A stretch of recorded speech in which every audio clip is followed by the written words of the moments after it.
O interessante é que os apóstolos sempre vão usar as Escrituras para confirmar o que eles estão ensinando. Não é só os milagres e sinais que testificava que a palavra era verdadeira. As Escrituras também testificavam, né? Então, Pedro vai citar Davi. Então, Pedro agora vai citar Davi.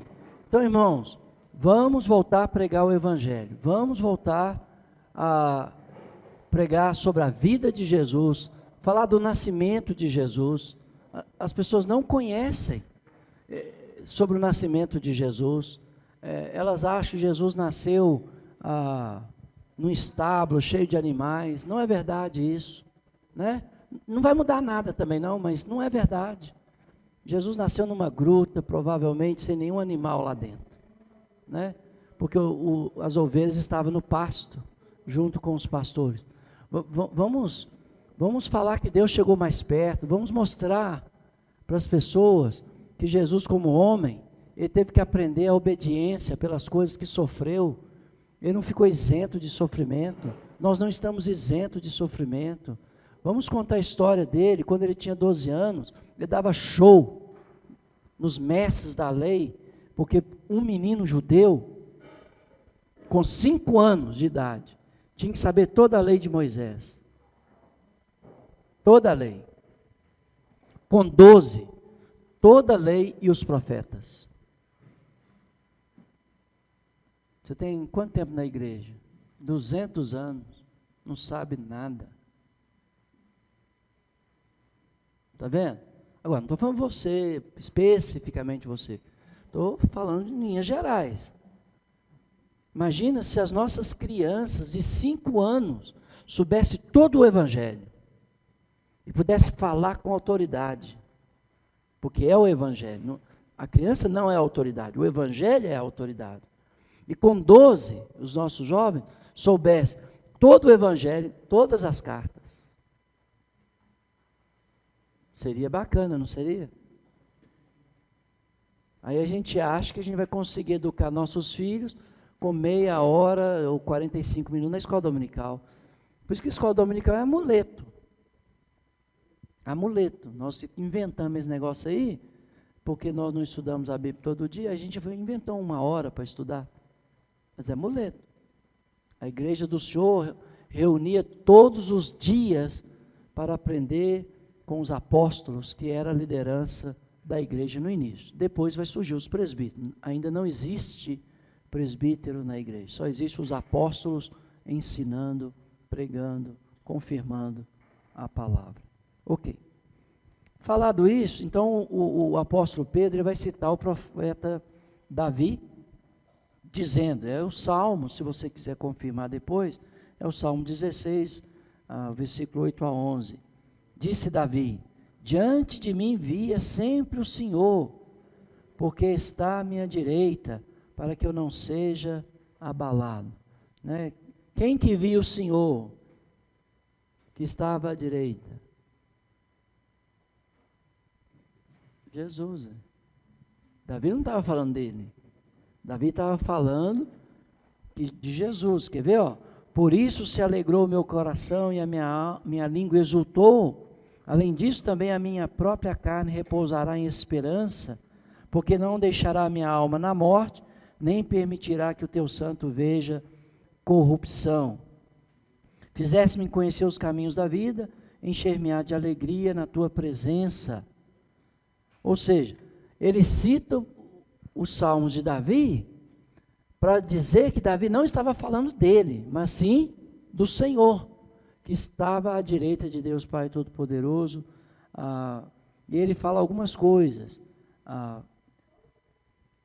que Cristo não seria abalado, que a carne de Cristo ia repousar em esperança, que a alma de Cristo não ficaria na morte, e nem seu corpo ia experimentar corrupção. Por que Jesus ressuscitou no 3º dia e não no 4º?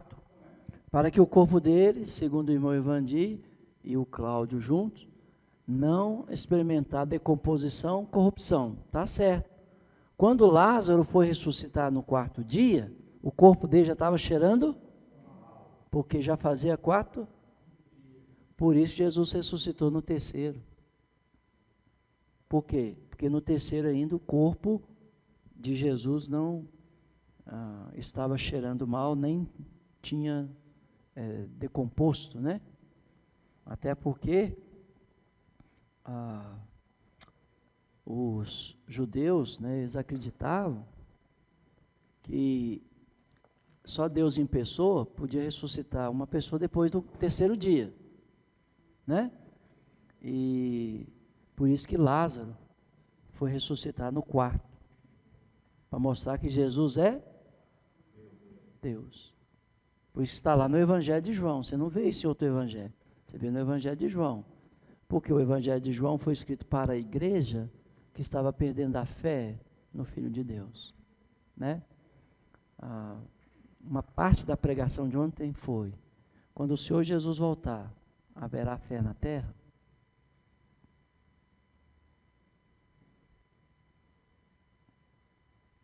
Porque você faz meia dúzia de oração e quer resposta. Aí não tem. Você vai perder a fé. A viúva lá, ó, era noite e dia, falando com o juiz. Iníquo. Noite e dia. Aí você ora, uns 5 minutinhos, aí acha que Deus vai atender, aí você desacredita, né? Deus não. Não, você orou noite e dia? Por 2000 anos? Os obstáculos, lembra? Então, será, irmão? Você vai ter fé? Espero que sim, né? Mas se você não perseverar em oração, né, noite e dia, e se eu não perseverar. Então, aí o Pedro vai explicar então agora. Ele cita os Salmos, olha para você ver, ele fala, ele cita as Escrituras, faz né, assim, a citação das Escrituras, depois ele explica as Escrituras, ó. Irmãos, seja-me permitido dizer-vos claramente a respeito do patriarca Davi, que ele morreu e foi sepultado, e o seu túmulo permanece entre nós até hoje. Sendo, pois, profeta, e sabendo que Deus lhe havia jurado que um dos seus descendentes se assentaria no seu trono, então ele sabia ou não? Sabia. O problema é que a gente esquece as coisas, né? Davi não, ele sabia que Deus tinha feito-lhe uma promessa, que um dos descendentes dele sentaria no seu trono. Prevendo isso, referiu-se à ressurreição de Cristo. Olha as profecias da Bíblia, como são tão diferentes das profecias modernas, né? As profecias da Bíblia têm a ver com o reino de Deus, sempre. As profecias modernas têm a ver com o reino dos homens. Ponto. Se você quiser seguir as profecias modernas, vai em frente. Tem a ver com o reino dos homens. E no reino dos homens, só a violência, ganância, traição, aberração, morte. E fim. Mas se você quer seguir, vai em frente. Que o iníquo continua na sua iniquidade. E que o justo na sua justiça. Pronto. Eu prefiro acreditar nas promessas do reino de Deus, que tem a ver com Cristo, tem a ver com o que vai acontecer de dor e sofrimento ao povo de Deus. Deus sempre avisou, antes de acontecer algo difícil sobre a igreja, Deus falou: olha, vocês vão passar por uma grande tribulação. Ele sempre advertiu. Então, vamos ficar com as profecias das Escrituras e rejeitar as profecias modernas, porque as modernas só têm a ver com o reino dos homens, que não dá em nada no final. Davi não, Davi fez uma promessa com respeito à ressurreição de Cristo. Né? E ele não conhecia Jesus, hein? Isaías conhecia. Davi não viu a glória de Deus que é Cristo. Isaías viu a glória de Deus que é Cristo. Davi não viu. Interessante. Aí ele fala, ó, que previndo e referiu-se à ressurreição de Cristo, que nem foi deixado na morte, nem o seu corpo experimentou corrupção. Aí, ó, se Jesus tivesse ressuscitado no quarto dia, o corpo dele experimentaria corrupção, decomposição, né? Mas Deus o ressuscitou no terceiro dia. A este Jesus, lembra, que vocês mataram, lembra, que fez grandes sinais, milagres, maravilhas entre vós. Deus o ressuscitou, do que todos nós somos testemunhas. Quem é todos nós aqui? Os apóstolos, Maria, os irmãos dele, os 120, todos nós somos testemunhas. A Bíblia fala em algum lugar, lá em Corinto, que Jesus, numa ocasião, ele se apresentou a 500 irmãos de uma vez. E o Paulo fala, dos quais a maioria vive até hoje. Lá na carta aos Coríntios. Então, nós somos testemunhas. Nós vimos, nós ouvimos, nós o tocamos, nós comemos com ele. Né? E aí ele diz, exaltado pois à destra de Deus, então ele foi da morte, ele foi levado ao céu, ele foi exaltado à direita de Deus Pai Todo-Poderoso, tendo recebido do Pai a promessa, que nós vimos lá em Joel. Qual era a situação mesmo do povo em Joel, quando Deus lhe fez a promessa? Em uma palavra. Um caos, né? Os dons de Deus não é mérito, é dom, é presente. Não é mérito. O povo estava numa situação desesperadora, quando Deus lhe faz a promessa, e aqui é o cumprimento da promessa. Ó. Aqui é o cumprimento, já cumpriu Joel, não vai cumprir, cumpriu aqui. E ele está dizendo, olha, derramou isso que vedes e ouvis, porque Davi não subiu aos céus, mas ele mesmo declara, diz o Senhor ao meu Senhor, assenta-te à minha direita. Quantos senhores tem no céu? 2. Na minha Bíblia fala 2, ó. Diz o Senhor ao meu Senhor. Então, quando a Bíblia fala que há um só Senhor, está referindo a quem? A Cristo. Quando Davi falou, disse o Senhor ao meu Senhor, assenta-te à minha direita. Quem está falando? O Pai está dizendo ao Filho, senta-te à minha direita, até que eu ponha os teus inimigos por estrado dos teus pés. Jesus tinha quantos inimigos? Um monte, né? Deus. Se Jesus, que é Jesus, teve inimigo, você não vai ter, hein? Só que você tem que fazer com seus inimigos o que Jesus fez, né?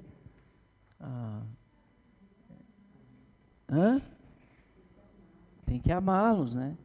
Aqui, no caso aqui, ele deve estar pontuando alguns inimigos que não tem como amá-los, né?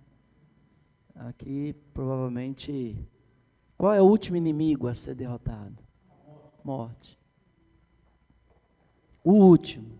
Mas ele tinha outros. Por exemplo, Judas foi inimigo, mas ele amou Judas até o fim. Mas Judas não deu o resultado, né? Paulo foi inimigo de Cristo. Ele se levantou contra Cristo, Saulo. Mas Cristo conquistou. Está vendo?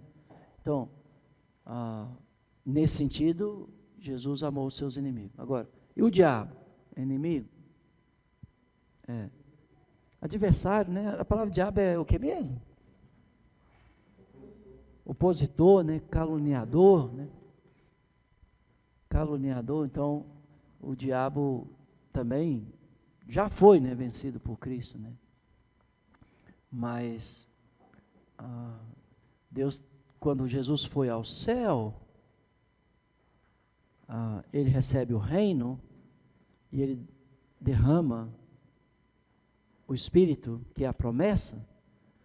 Qual foi a primeira medida que ele tomou lá no céu? Ele levou a paz no céu, mas como? Expulsando Satanás do céu. E Satanás veio à terra, sabendo que pouco tempo lhe restava. Sabendo que pouco tempo lhe restava. O que ele faz?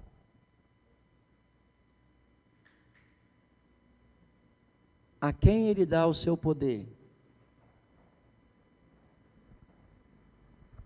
E quem age em seu nome? Ah! Ufa! Até que enfim. Parece que alguém está aprendendo alguma coisa, né? Satanás dá o poder dele à besta, para que a besta persiga as testemunhas de Jesus Cristo.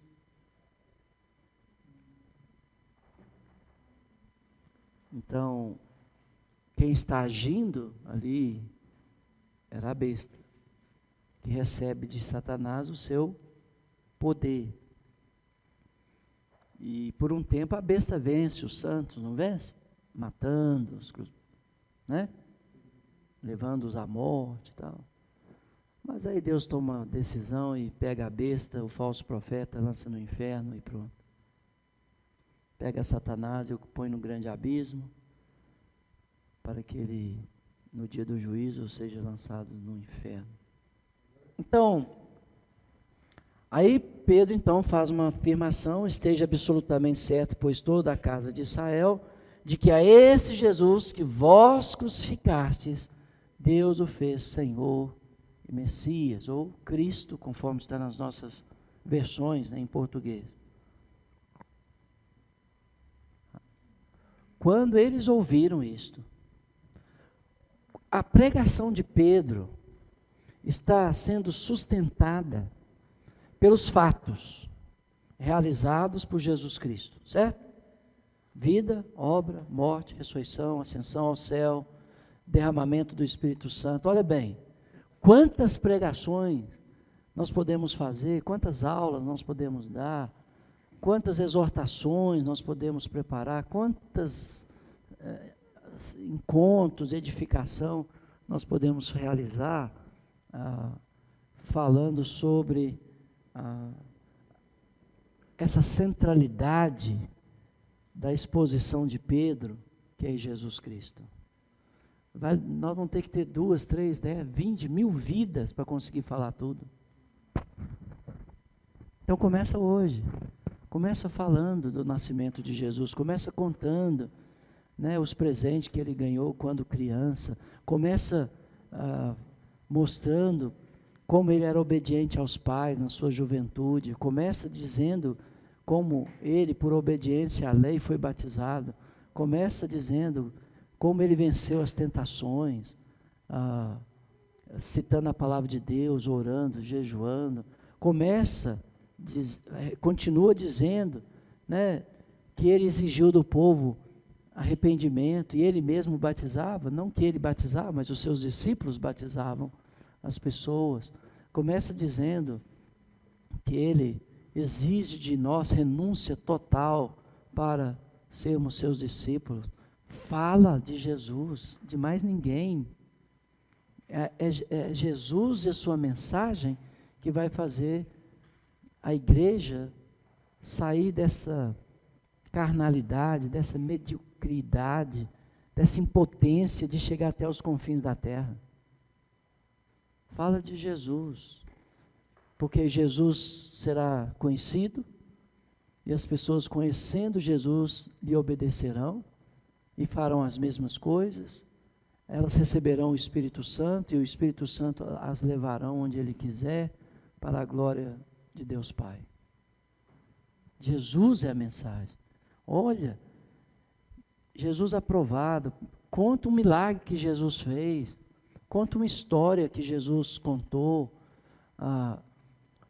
conta uma E olha, irmãos, para cada passagem da Bíblia que nós temos, dos feitos de Jesus, enquanto ele estava aqui na carne, você pode ver no seu mundo de existência, achar uma pessoa que precisa daquela mensagem.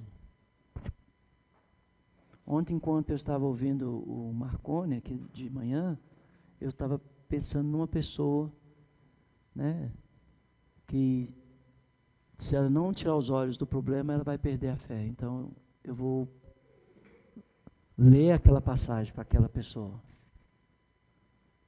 Só aquela passagem, mais nada. E se aquela passagem tocar no coração dela, talvez ela vai querer saber de mais passagens. Né? Então, Jesus é a mensagem. Deus é a mensagem. O Espírito Santo, né, é a bênção de Deus para nós. Né? Então, nos versos 37 em diante, a 40, você vai ter uma exortação de Pedro chamando as pessoas ao arrependimento. Pedro relata os fatos, cita as Escrituras para testificar, né, que o que está acontecendo é o que o profeta Joel falou, o que o profeta Davi falou, é isso que está acontecendo, meu irmão. Os profetas falaram, está se cumprindo. Né? E hoje, está cumprindo agora. E aí eles estão ouvindo. Aí no verso 37 diz, ouvindo-lhe estas coisas. Então tudo que Pedro falou, compungiu-se-lhe o coração. O que é compungiu-se-lhe o coração? É como se eu pegasse uma faca, enfiasse no seu estômago e torcesse ela. A dor que você sentir é a dor que eles sentiram. Eles perceberam a gravidade do crime que eles praticaram. Eles entenderam a gravidade dos pecados que eles cometeram. E por isso eles estavam sofrendo, como se fosse uma faca no intestino. Essa é a ideia a palavra compungiu, é faca no intestino. Você já teve uma dor de estômago? É horrível. Agora imagina uma faca torcida. Imagina a dor. E essa é a dor que as pessoas vão sentir pelos seus pecados quando o verdadeiro evangelho for pregado. Hoje o evangelho que é pregado é a gosto do freguês. É o que as pessoas querem ouvir. É o que as pessoas querem saber para se dar bem. Elas não é mais pregado a seriedade do pecado e a gravidade do pecado. Que somente Cristo pode nos remir dos nossos pecados e das nossas transgressões. Somente Cristo pode fazer o que Ele fez. Ele alimentou multidões. Eu não preciso se preocupar não, Ele pode me alimentar. Ele mandou um corvo alimentar Elias. Se Ele quiser, Ele pode mandar um urubu levar comida lá em casa. Eu não preciso entrar em desespero, em pânico. Eu tenho que ter fé. Mas eu fico olhando para a terra, aí como é que eu vou ter fé? Aí eu entro no desespero. Então, eles sentiram essa dor ao saber da gravidade, né, da culpa que eles tinham por ter matado o ungido de Deus, o Filho de Deus, o Messias. E aí eles fazem uma pergunta: o que faremos, irmãos? Já fizemos, e agora? Vamos ficar presos ao que nós fizemos? Tem esperança para nós? Não tem? E aí? Aí respondeu-lhes Pedro, né? Arrependei-vos e cada um de vós, é individual, não é coletivo. Depois torna coletiva a igreja, mas é indivíduos entrando na comunidade. A comunidade já existia, 120. Agora outros vão entrar na comunidade. Ele está dizendo, cada um de vós seja imerso em nome de Jesus Cristo para dentro do perdão de Deus, para a remissão dos vossos pecados, e recebereis o dom do Espírito Santo. O presente de Deus. Pois, olha a leitura. Para vós outros é a... Qual é a promessa? De Joel 2. Vocês serão batizados com o Espírito Santo. Para vossos filhos, vocês serão batizados com o Espírito Santo. Não existe na Bíblia a palavra batismo do Espírito Santo. Não existe. O que existe na Bíblia é que vocês serão batizados com. Ou seja, vocês serão imersos no. Vocês serão colocados para dentro do Espírito Santo. É a promessa do Pai. Então ele está dizendo, a promessa é só para os 12? Olha o véu que colocou na gente. Só para os 12. Nós estamos tirando esse véu. A promessa era para os 12, mas também para essa turma toda aí, ó. Para vocês que estão me ouvindo, para seus filhos, para todos os que estão longe. Quem estava longe? Os judeus dispersos, as nações estrangeiras, lembra? Vocês vão começar em Jerusalém, Samaria, Jerusalém, Judeia, Samaria, até os confins da... Então, a promessa é para todos os que estão longe. Lá para o Piauí. E para todos quantos o Senhor nosso Deus chamar. Então, a promessa de Joel, que Deus derramaria o seu Espírito sobre toda a carne, é para toda a carne ou só para alguns? Toda a carne. Jovens ou velhos? Os dois. Escravos ou senhores? Os dois. Servos ou servas? Os dois. Ou seja, a promessa do Espírito é para todo mundo que obedece o Evangelho. Qual é o Evangelho? Vida, obra, morte, ressurreição, ascensão de Cristo, derramamento do Espírito Santo. Este é o Evangelho. E se você não obedecer ao Evangelho, se você não morrer para esse mundo, como Cristo morreu pelos nossos pecados, se você não for sepultado nas águas do batismo, se você não sair das águas do batismo e viver em novidade de vida, você não obedeceu ao Evangelho. Portanto, você está perdido ainda. Ah, mas eu fui batizado, e daí? Você morreu, você foi imerso, você arrependeu, você morreu, você foi sepultado, você recebeu o Espírito Santo e você andou em novidade de vida?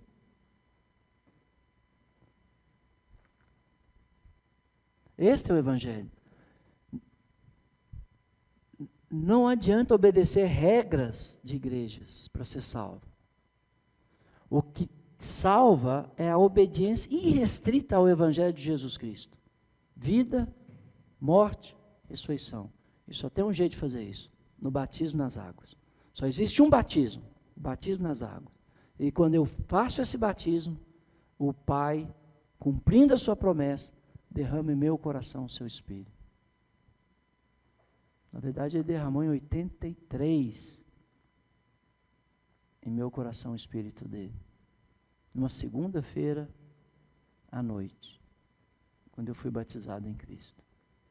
Eu tinha 16 anos. Naquela época. Eu morri, eu fui sepultado e eu ressuscitei com Cristo para viver uma vida nova. E de lá para cá eu tenho lutado para viver uma vida nova. O velho homem muitas vezes quis ressuscitar. E algumas vezes até ressuscitou e fedia. Aí matava ele de novo.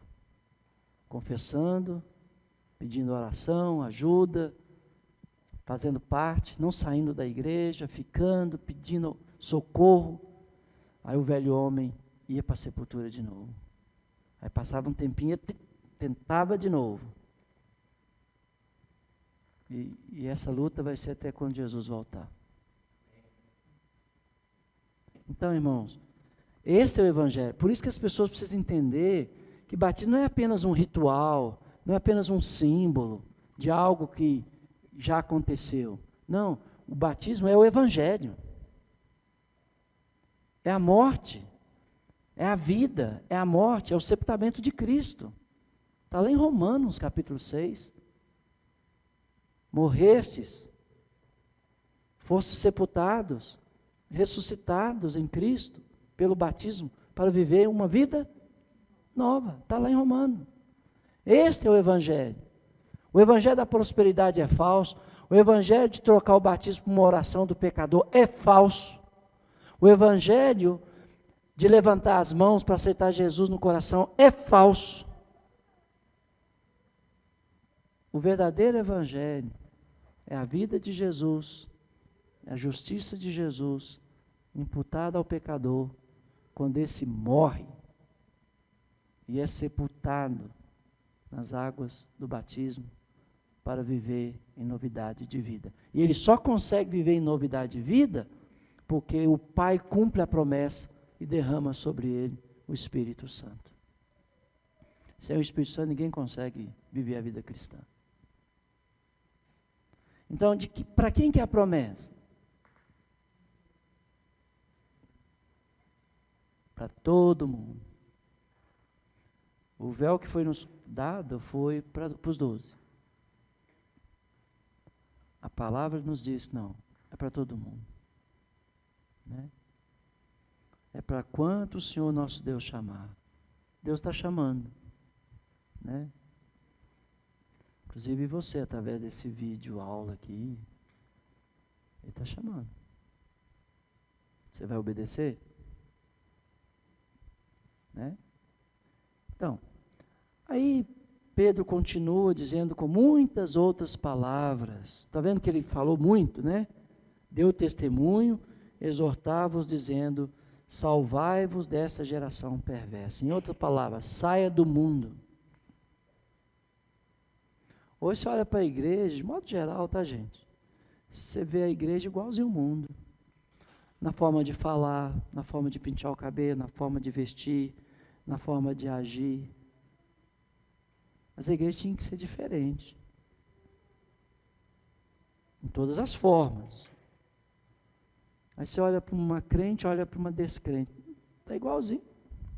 Não tem diferença.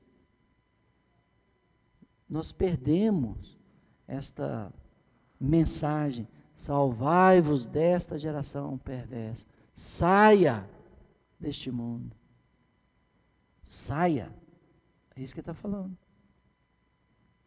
como ele falou para os discípulos, né, sair de Jerusalém, quando vides o exército romano cercando a cidade, os que saíram foram salvos, os que não saíram morreram, a espada de Roma.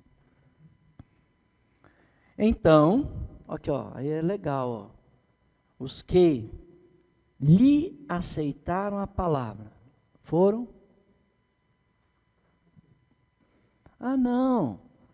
Levanta a mão aí que aceita Jesus no coração. Agora vocês são da família da fé. Foi isso que foi pregado? Não. Ó, agora você faz a oração do pecador para que você seja salvo. Foi isso que foi pregado? Não. Né? Foi pregada uma mensagem maravilhosa, convidando eles ao arrependimento, eles entendem, eles sentem a dor, o peso dos seus erros, dos seus pecados, e então eles aceitam a palavra que foi pregada. Todos os que aceitaram a palavra nas Escrituras foram batizados. Todos os que criam nas Escrituras foram batizados. Todos os que se arrependiam nas Escrituras eram batizados. Imediatamente batizados. Todos os que confessavam Jesus como Senhor eram batizados. Ou seja, havendo o quê? Você viu isso hoje? Havendo um acréscimo naquele dia. Era 120, mais quase 3.000, não era 3.000, mas quase 3.000. Então, houve um acréscimo. E aqui agora, nós vamos ver a vida de uma igreja cheia do Espírito Santo. E é esta igreja que eu sonho participar. Ainda estamos longe dessa realidade, mas é a igreja que eu desejo participar. E se não for essa igreja, eu não quero participar de nenhuma. Não precisa nem me chamar, que não vale a pena. Não vale a pena ficar mentindo para nós mesmos, não vale a pena ficar enganando os outros com Bíblia debaixo do braço, não vale a pena ficar vivendo uma vida hipócrita, na igreja é uma coisa, lá fora é outra, não vale a pena, isso não vale. Então, o desafio é olhar para esse texto e tomar o propósito. Eu vou lutar para ser essa igreja. O dia que eu parar de lutar, eu saio da igreja. Por quê? Desisti. Né? Mas, enquanto vocês me verem, é porque eu estou lutando para ser essa igreja aqui. Né? Olha, a primeira coisa que uma igreja cheia do Espírito Santo, ela persevera na doutrina dos apóstolos. Uma igreja cheia do Espírito Santo não despreza o ensinamento dos apóstolos. Uma igreja cheia do Espírito Santo, ela acolhe as instruções dadas pelos apóstolos. Elas não apagam o Espírito Santo da sua vida, rejeitando o ensinamento apostólico. Ou seja, uma igreja cheia do Espírito Santo, ela é leal ao ensinamento dos apóstolos. Por isso que você sempre deve dizer, Paulo, apóstolo de Jesus Cristo, disse isto. Pedro, apóstolo de Cristo, diz João, apóstolo de Cristo. Ou seja, uma igreja cheia do Espírito Santo é uma igreja que fica leal à doutrina dos apóstolos. E olha que já nos ensinaram coisas aqui, não já? Eles estavam juntos, temos que estar juntos. Eles perseveravam em oração, temos que perseverar em oração.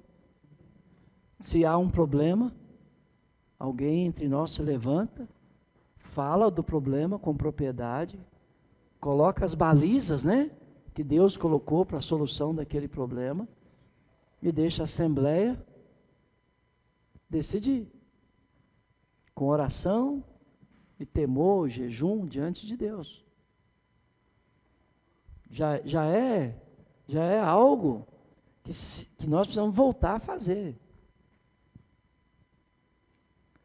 Outra coisa, uma igreja cheia do Espírito Santo é uma igreja que vive a comunhão. O que é comunhão? A palavra no grego é koinonia. O que é comunhão? É uma igreja que se encontra só no final de semana? Como é a maioria das nossas igrejas? Estou falando para a igreja nenhuma, irmão, estou falando para nós mesmos. E se você quiser ouvir e nos ajudar a melhorar, estamos dispostos a te ouvir. Comunhão. Eles vivem em comunidade. Lembra que era uma nova comunidade sendo formada? Comunhão. Né? Eles vão falar também no partir do pão. Então aqui é uma referência à ceia do Senhor que Jesus estabeleceu antes da sua morte, ressurreição e ascensão ao céu. Ele estabeleceu e falou com os apóstolos que eles deveriam comer todas as vezes que eles comessem e bebessem do pão, deveriam fazer em memória a Jesus Cristo. Então, era uma coisa que eles faziam Aqui eu não sei quantas vezes, porque eu não tenho instrução ainda de quantas vezes, a não ser todas as vezes, é a instrução de Jesus, e que diz que eles perseveravam nisso. Então, nós temos que perseverar no partir do pão e nas orações, ou seja, depender de Deus e não dos homens. Nós sabemos que o partir do pão foi ensinado, que deve ser uma coisa contínua e que é feita no primeiro dia da semana. Nós temos o exemplo da igreja de Troade, em Atos capítulo 20, verso 7, e nós seguimos o exemplo daquela igreja, porque nós queremos ser a igreja que você pode encontrar nas Escrituras, né? Mas com certeza era com frequência, porque era uma coisa que eles faziam, perseveravam, né, em fazer. Outra coisa, uma igreja cheia do Espírito Santo é uma igreja que tem temor. Temor a Deus. Diz que muitos prodígios e sinais eram feitos por intermédio dos apóstolos. Até um período bem longo da igreja, somente os apóstolos vão estar fazendo milagres, sinais, maravilhas. Por quê? Lembra que os apóstolos foram, em Marcos 16, e o Senhor Jesus foi confirmando a palavra por meio de sinais que os seguiam, né? Então eles foram, e por um tempo os apóstolos estão realizando milagres, sinais, mas eram milagres. Os cegos viam, os mortos eram ressuscitados. Pedro ressuscitou alguém? Sim. Quem? Dorcas. Paulo ressuscitou alguém? Sim. Quem? Eutico. O moço ficou cansado, né, da pregação do apóstolo Paulo, ele dormiu. Ele caiu lá, não sei de qual andar, e morreu. Paulo foi lá e ressuscitou ele. Então, os mortos eram ressuscitados. Você tem visto morto ser ressuscitado nessas igrejas aí que diz que tem milagres hoje em dia? Então, ponto. Então, pronto, acabou. Então, todos os que creram estavam juntos. Então, é um compromisso de estar junto com os irmãos, né? Não só no primeiro dia da semana, mas todos os dias. Seja de casa em casa, seja na assembleia pública, seja na hora do almoço, né? Marcar um encontro com os irmãos para orar juntos, ou seja, nós podemos, né, juntar aquele grupo de irmãos que trabalha na mesma região na hora do almoço para orar ou não? Todos os dias. E aí ele continua. E tinha tudo em comum. Então, viviam juntos, tinha tudo em comum. Olha o verso 45. Vendiam as suas propriedades e bens, distribuindo o produto entre todos à medida que alguém tinha. Por que eles faziam isso? Era uma nova comunidade. E havia necessidade nessa nova comunidade? Havia. Então, os que possuíam, não eram os que não possuíam, eram os que tinham recursos, chegaram a vender fazendas, propriedades, e pegava o dinheiro, doava ali para a manutenção daqueles irmãos. Lembra que eles eram da ilha de Creta, de Roma, Cirene, do Egito. Eles tinham acabado de conhecer o Evangelho, eles tinham que ser doutrinados na doutrina dos apóstolos. Então eles ficaram em Jerusalém. Só que eles não estavam ali em Jerusalém para ficar um bom tempo.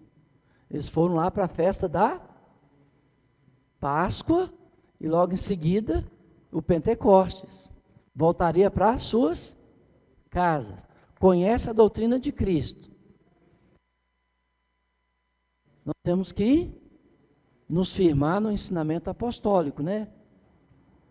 porque eles agora são aqueles que o Espírito Santo usa para nos ensinar. Então eles ficaram ali, aprendendo. Então quem sustentou eles? A igreja local. Os membros local sustentou aqueles membros que mais tarde vão voltar para suas terras e vão compartilhar o evangelho nas suas terras. Só que o verbo, no grego, que vendiam, era algo que fizeram e continuavam fazendo. Então não foi um momento na história da igreja, porque às vezes você vê os irmãos dizendo que aqui aconteceu esse vender para sustentar aqueles irmãos ali. Hoje não precisa, porque nós não temos irmãos vindo de outra cidade para ficar com a gente um bom tempo. Então foi um evento, não foi, porque o ser humano tem a tendência de acumular coisas. Isso é da tendência humana. Quando você assusta, sua casa está cheia de coisas úteis, valiosas, que se você vendesse, pegasse o dinheiro e desse para o lar cristão, cuidaria de mais 15 crianças lá. Eu não tenho dúvida disso. Tem esteira que você comprou para fazer ginástica, serve hoje de cabide de roupa molhada. Está novinha lá. Tem um monte de coisa que se você desprendesse daquilo, mas com um propósito, usar o dinheiro para ajudar as crianças lá do lar cristão, ajudar os órfãos, ajudar os pobres, ajudar o Hospital da Baleia para ajudar no tratamento das crianças, porque a igreja tem a responsabilidade social com a sociedade. Meu irmão, a gente teria uma soma de dinheiro que poderíamos enviar lá para o Hospital da Baleia. Você pode ir lá no seu guarda-roupa para você ver quantos sapatos que você tem que você não usa, quantas calças que você tem que você não usa, quantas esteiras paradas, quantas televisões que você não usa. Sabe por que eles faziam e continuam fazendo? Porque no capítulo 4 vai falar que fizeram de novo. Não é um momento só.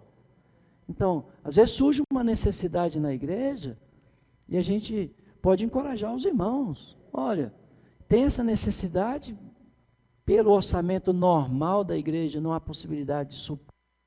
Mas, veja, irmão, o que você pode fazer. Veja, irmão, o que você pode fazer. Aí a Gisele fala, eu já sei. Vou comprar umas barras de chocolate, vou fazer bombom e vou vender, vou pegar o dinheiro e vou ajudar lá o irmão que precisa do dinheiro para cirurgia, sei lá. Está vendo? A gente acha que coleta só no domingo, no sentido que a gente faz, né, para as necessidades da igreja. Mas a gente pode fazer.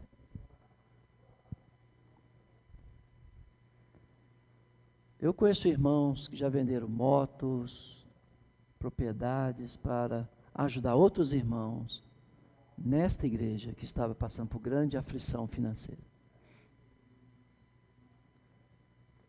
Carro, eu já vi. Mas eles fizeram isso não é porque eles estavam com o pé no pescoço de um pastor. Eles fizeram isso porque eles amavam. Está vendo? Então, nós não teríamos que voltar a essa prática, se nós queremos ser a igreja da Bíblia, de vender coisas que nós temos para ajudar pessoas que não têm nada.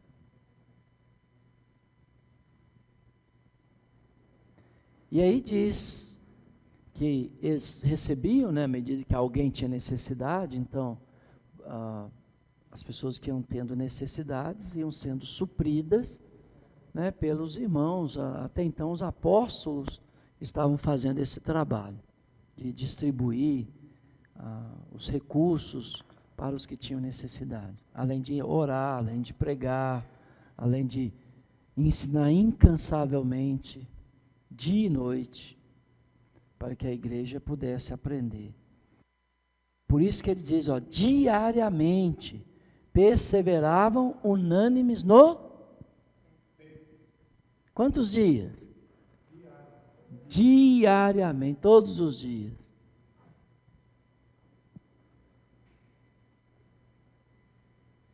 Diariamente. A igreja não era apenas um movimento no final de semana, era um movimento diário.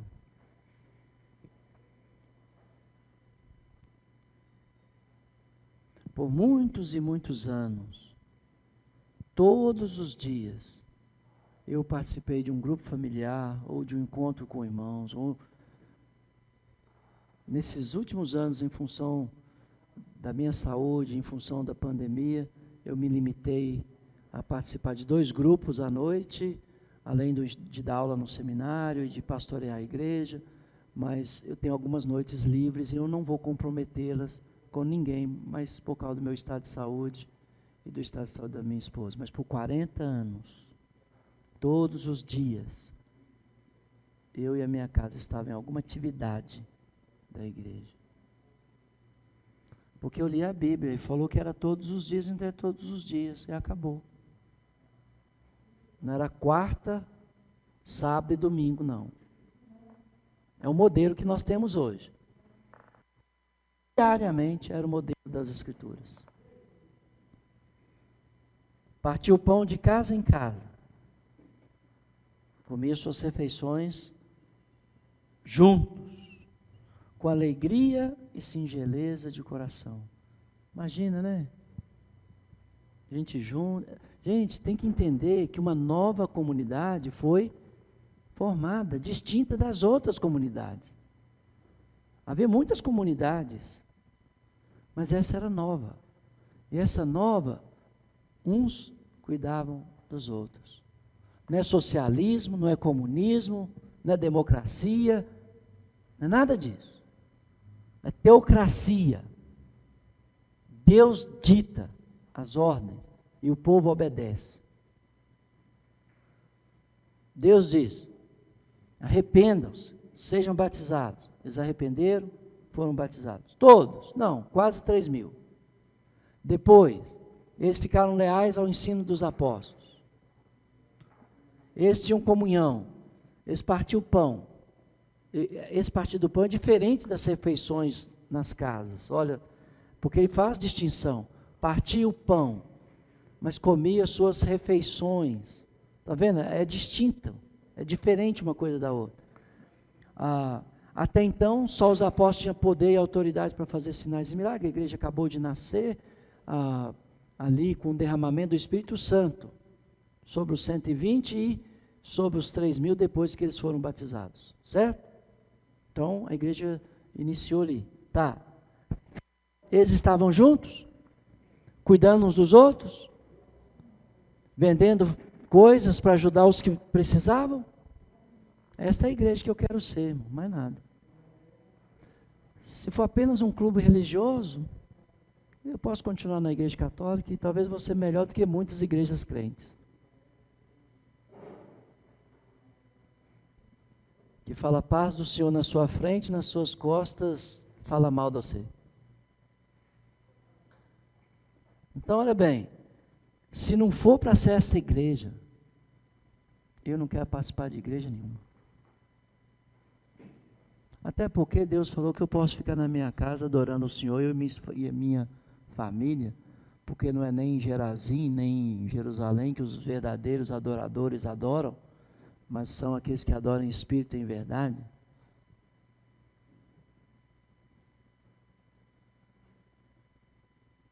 Se participar de movimento nenhum. Se não vai ser esta igreja, está vendo o desafio, irmão? Acha alguma coisa que você pode vender e pega aquele dinheiro e dá para um pobre na rua. Ou para uma pessoa que você sabe que está passando por dificuldade. Vou sentir o sabor da igreja do primeiro século. Mas não porque eu estou falando, é porque você, nossa, deixa. Né? O irmão está perguntando se o partir do pão, eu acho que essa seria a sua pergunta, se seria diário. Porque diariamente. Olha o que ele faz aqui, ó. Diariamente perseveravam unânime no templo. Então todos estavam no templo. E unânimes estavam juntos. Tinha a mesma voz, o mesmo sentimento, o mesmo pensamento. É a comunidade de Deus, é o povo de Deus. E todos estavam com o mesmo pensamento, porque havia apenas um único ensinamento, a doutrina dos apóstolos. Então eles iam ao templo para orar. Eles nem podiam comer no templo, tá? Não podia. Então eles iam ao templo para orar, para ler a palavra, para ouvir a palavra, ou seja, só que diariamente no templo, ou seja, para quê? Para aprender a doutrina dos apóstolos. Eles tinham comunhão, né? Eles partiam o pão, eles oravam, ou seja, depois ele começa a dar detalhes do que essa comunidade fazia, igual Gênesis. Gênesis fala da criação do mundo, depois capítulo 2 fala da criação da mulher. Foi diferente? Não é que foi diferente, porque o homem, Deus fez um boneco e soprou o espírito de vida. Aí lá em Gênesis 2 fala de novo da criação. Aí você vê que tem diferença do capítulo 1 para o capítulo 2. Então, ele fala o que eles faziam diariamente, né? Eles aprendiam a doutrina dos apóstolos, eles tinham comunhão, eles partiam o pão. A princípio dá a entender que é diariamente, depois eles vão mostrar para a gente que era no primeiro dia da semana. Depois eles vão mostrar isso para a gente. Mas aqui agora, se você só ficar com esse texto, você vai fazer todos os dias. Se só tem esse texto aqui. Mas existem outros textos que vai surgir, que vai mostrar que eles partiam o pão no semana. Aí sim, aí eu vou fazer no primeiro dia da semana. Mas até agora, não está definido que é o primeiro dia da semana, então eu posso fazer todos os dias, certo? Porque não está definido. Mas quando a gente estuda um assunto na Bíblia, hoje que nós temos a Bíblia toda, a igreja do primeiro século não tinha, mas tinha os apóstolos todos, né?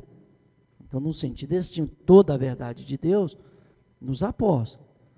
Então, provavelmente, eles já estavam partindo pão no primeiro dia da semana.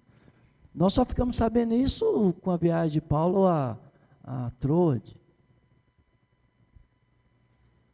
que era no primeiro dia da semana. Mas essa carta ainda não existe, para eles não existia, nem para nós, né? Agora existe para nós, né? Desde o primeiro século. Então, mas olha o que eles fazem, diariamente pensavam no templo, então eles iam ao templo todos os dias. Agora, o que eles faziam todos os dias lá no templo? Porque eles estavam todos juntos ali, muita gente, né, em Jerusalém, né? Aprendendo a doutrina dos... Pronto. Então, eles iam ao templo para aprender a palavra de Deus. Certo? E no seu dia a dia, eles tomavam as suas refeições juntos. É uma nova comunidade. O partir do pão é uma referência à ceia do Senhor, que eles faziam no primeiro dia da semana, porque eu tenho exemplo em Atos mesmo, capítulo 20, que eles faziam no primeiro dia da semana. Então nós fazemos no primeiro dia da semana, porque eu tenho um exemplo bíblico. Entendeu? Eles cuidavam uns dos outros. Alguém aparecia lá e falava, não, eu estou com necessidade. Aí os apóstolos distribuíam o dinheiro, ajudavam aquelas pessoas.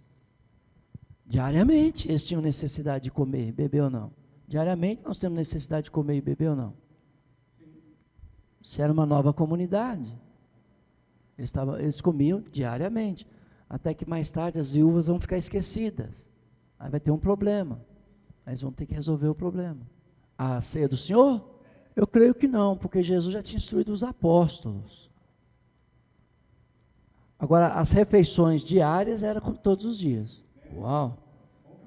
Será que a Marta preparou a comida de todo mundo? Ela deve ter sido uma das que se prontificou a ajudar, né? A gente não sabe.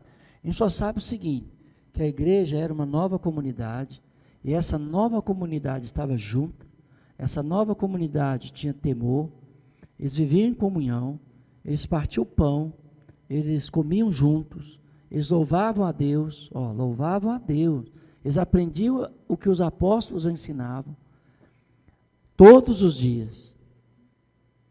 Hoje nós também temos o privilégio de aprender o que os apóstolos ensinam, todos os dias, lendo a Bíblia, né? Só a gente querer. Eu não preciso ir lá em Jerusalém. Eu tenho uma Bíblia em casa, e deixa eu ver o que Paulo vai ensinar para a gente hoje.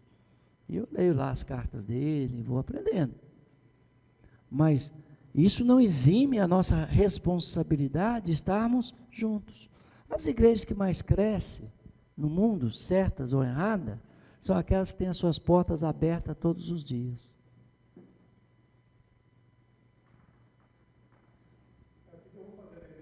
Isso. Abre 8 da manhã e deixa o povo chegar para orar, para descansar, para comer, para conversar. É o sonho, né, de ter uma congregação onde irmãos podem, né, estar ali todos os dias.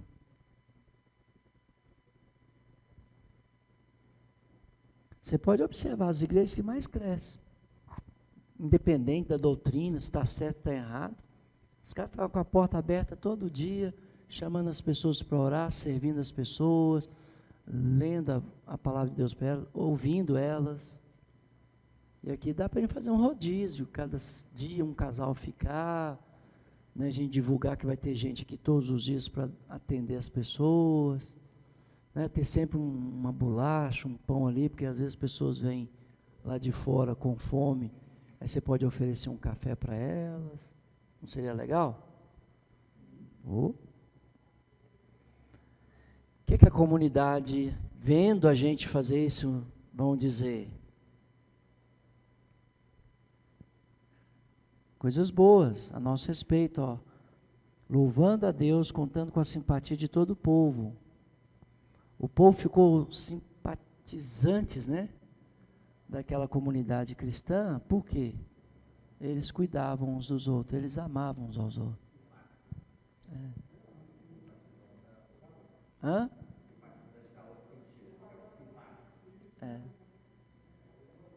Qual o sentido? Eu dei sentido errado da palavra? Simpatizante é tipo uma pessoa que não é praticante. Ah, tá. Agora, a pessoa que é simpática, ela tem ok. Afeição por pessoa. Então, as pessoas fora da igreja tinham simpatia com a igreja. Isso. Então, eu falei errado, né? Tá, isso mesmo. Então, imagino que os vizinhos aqui do bairro vão dizer se a porta dessa igreja, desse prédio é aberto e elas podem chegar para beber uma água, usar o banheiro, ouvir, ser ouvida, né? Às vezes elas estão agoniadas, não sabem com quem conversar, aí tem alguém aqui, um casal de preferência, para receber as pessoas, ouvir elas, se tem alguém com fome, tem alguma coisa para elas comerem, se precisar de um banho, às vezes tem pessoas que precisam, os que moram na rua, aí, por isso que tem que ter um casal, né? Aí o irmão leva ele, mostra ele onde é o banheiro, e ele pode tomar um banho, dar roupa limpa, comida. Eu creio que a comunidade vai olhar a gente com essa simpatia que a sociedade de Israel olhava para a igreja. Hoje as pessoas olham para a igreja com repulsa, porque as pessoas professam a fé em Jesus Cristo, mas negam com as suas obras. Elas falam crer, mas negam com as suas obras. Olha o escândalo, né? Esses pastores envolvidos aí com o dinheiro do MEC. Olha o escândalo que eles trouxeram para o nosso país. Mais pessoas não querem saber nada de Deus e da igreja por causa desses homens. Mas a Bíblia diz que o escândalo é inevitável. Mas a Bíblia também diz, ai daquele que traz o escândalo. Então, ai desses homens. Mas isso também não te isenta, amigo, da sua responsabilidade de buscar a Deus. Você pode falar mal deles hoje e vai participar do mesmo lugar deles na eternidade, se você não converter a Cristo. O inferno será para os piores homens do planeta. E o inferno não corrige ninguém. A Bíblia mostra que no inferno, o pior das pessoas sai para fora. Então, os que causam escândalo vão estar lá. E aqueles que usam os escândalos para não converter a Cristo, também vão estar lá.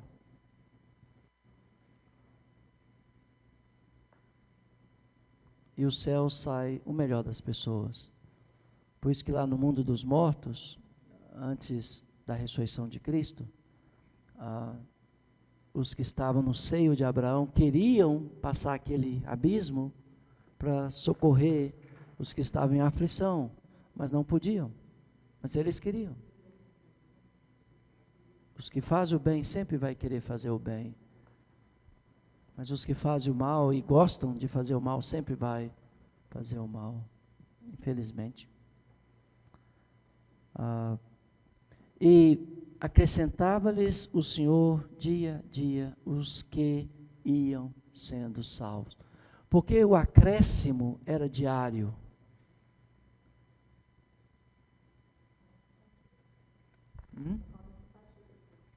Porque a comunidade de discípulos agora viviam diariamente a fé. E não só nos finais de semana. Pregava o evangelho diariamente. E não só um dia na semana. Ou um momento no ano. Eles estão diariamente falando. Vivendo, ensinando. Imagine se diariamente a igreja estivesse batendo nas portas dos vizinhos e orando e lendo a Bíblia e convidando eles para uma refeição e convidando eles para expor suas dores e você orando diariamente, todo mundo fazendo. O Senhor vai acrescentar diariamente os que vão sendo salvos? Claro que vai. Então a igreja parou de pregar. No curso da história, a igreja ficou em silêncio e Deus convence as pessoas pelo Espírito, mas pela pregação da palavra, pelo compartilhar da palavra. E nós não estamos compartilhando. Então, mas o desafio é compartilhar as Escrituras diariamente. Imagine se todas as esposas cujos maridos ainda não são cristãos da igreja, todos os maridos que as suas esposas ainda não são cristãs, todos os filhos cujos pais não são, todos os pais cujos filhos não são, quando chegam em casa no domingo, depois da ceia, e estivesse almoçando em família, eles falassem: puxa, hoje na igreja onde eu estava, o irmão que estava ministrando a palavra falou uma coisa interessante. Ele falou isso. Aí o pai está ouvindo, a mãe está ouvindo, os irmãos estão ouvindo, e no outro dia, a palavra está sendo plantada, tá. Aí um belo dia a família diz: eu posso ir na igreja com você? Claro. Aí já toda a família. O Brian está fazendo isso na família dele. Ele está reunindo a família dele, está tendo um grupo familiar lá na família dele, e eles estão orando, lendo a Bíblia. Alguns já converteram, outros ainda não, mas ele está lá. Ele não está pulando de casa em casa. Onde Jesus mandou a gente pular de casa em casa? Ele falou: se você chegar numa casa e há um filho da paz e aceita, fique naquela casa. Porque naquela casa tem quem? pai, mãe, tio, tia, avô, avó, primo, prima. Não tem? Se aquela casa te aceitou, fique ali. E vai chamando todos daquela casa. Mas se você bate numa casa e não tem um filho de paz e não te recebe, então, quando você estiver saindo da cidade ou do bairro, sacode até a poeira daquela cidade, né, contra ela. Então, é um princípio, e nós temos a tendência de ficar pulando de casa em casa, e em vez de aproveitar uma porta aberta e tentar ganhar todos daquela casa, aí a gente tenta falar aqui, falar ali, e no final a gente não consegue ganhar ninguém, porque não cria comunhão, não cria relacionamento. Então, o irmão Evandir está dizendo que ele tem almoçado com a sua família diariamente, e ele tem contado as histórias da Bíblia, e ele contou uma história que Jesus fez lodo, fez um barro e pôs no olho do cego, e ele levou isso lá para Gênesis, quando Deus fez o homem de barro, e soprou, né, o fôlego de vida, e a filha dele reagiu dizendo, eu nunca tinha visto isso, né, Jesus fazendo um barro, colocando no olho, e reconstituindo o olho daquele homem, dando ele a visão completa. E ele falou mais, nós devemos ter esse hábito de comer com a família e de contar as histórias da Bíblia. Então, na família, quem deve assumir esse papel? O cabeça do lar.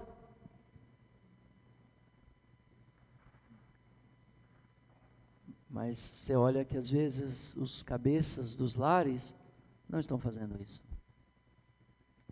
Aí as esposas estão fazendo, porque os maridos não fazem. Não é que está errado elas fazerem, mas o ponto é que se o pai... Tem uma pesquisa que diz que se a esposa é fiel a Deus e vai em todas as reuniões da igreja e dedica a sua vida à igreja, uma possibilidade de 20% dos filhos converter e seguir a Cristo. Mas se sozinho, só ela, né?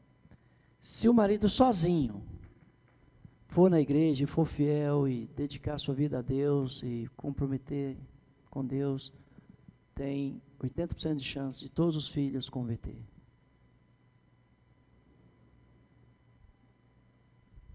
Eu não sei a razão, mas é uma pesquisa. E os números falam. Então, você pode ver que muitas vezes os filhos desistem da fé porque o pai desistiu, não porque a mãe desistiu. A mãe está fiel, dedicada, mas o pai desiste e os filhos olham para o pai, decepcionam e saem. Não deveria ser assim, mas é assim que acontece, infelizmente. Então, vimos que o cumprimento da profecia de Joel foi cumprido em Atos capítulo 2, vimos que o Espírito Santo foi derramado, a promessa de Deus foi cumprida e continua sendo cumprida a todos os que lhe obedecem. A mensagem que Pedro pregou foi Jesus, o que ele fez por nós, e as pessoas ouvindo esta mensagem, sendo sustentada pelas Escrituras. Pedro citou 2 vezes os profetas, Joel e Davi, para sustentar o que ele estava falando. Então você deve citar sempre a Bíblia quando você fala alguma coisa. Se não tem nada na Bíblia sobre o assunto que você está falando, então não diga que Deus disse. Mas se você está falando da parte de Deus, então você tem que citar a Bíblia para testificar o que você fala. De fato, as Escrituras dizem.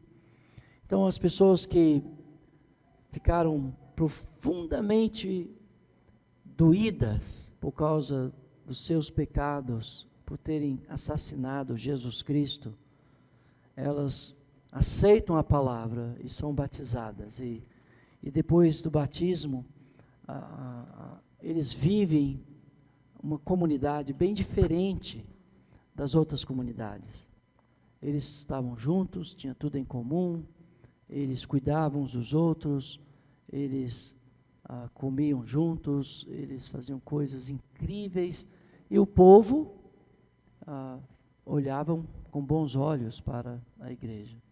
Hoje o povo não olha com bons olhos para a igreja por causa dos escândalos, por causa da corrupção financeira, por causa da corrupção sexual, por causa da corrupção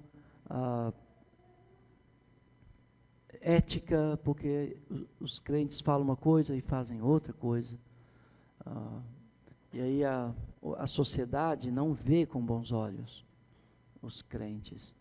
Mas eu espero mas isso não é desculpa para não sermos discípulos de Cristo. Eu vou ser discípulo, nem que eu tenha que levar essa vergonha comigo, eu vou levar. Mas eu vou fazer diferente. Eu não vou ser tropeço para ninguém. E vou servir a todos, e vou doar meu tempo, meus bens, minha vida, a favor de todos. Eu vou fazer isso. E o dia que eu não fizer isso mais, não há razão para estar na igreja.